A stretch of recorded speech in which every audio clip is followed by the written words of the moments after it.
Wala pang posisyon ang Malacanang sa mga panukalang muling ipagpaliban ang Barangay at Sangguniang Kabataan Elections o BSKE. Nakatakda kasi ang halalan sa November 2 pero may panukala si Senator Cheese Escudero na palawigin ng 5 taon ang termino ng mga incumbent barangay at SK officials.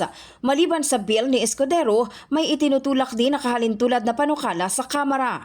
Sinasabing layunin ng planong postponement ng BSKE ay para makatipid ang gobyerno ng tinatayang 16 billion pesos na maaari daw gamitin para sa mga vulnerable sector na apektado ng crisis sa enerhiya.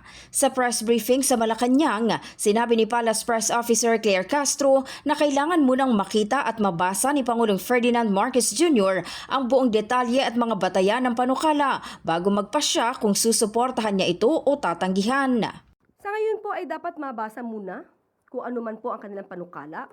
Hindi po maaaring sumang-ayon agad, hindi pwedeng sumang-ayon or hindi sumang-ayon hanggat hindi nakikita kung bakit kailangan ng ganitong klaseng panukala at bakit kinakailangan ma-postpone.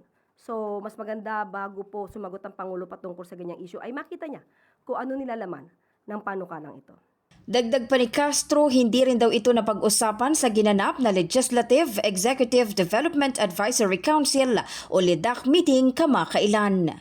In the heart of changing lives, ako si Brigada Maricar Saragan ng 105.1 Brigada News FM Manila, The Music and News Authority.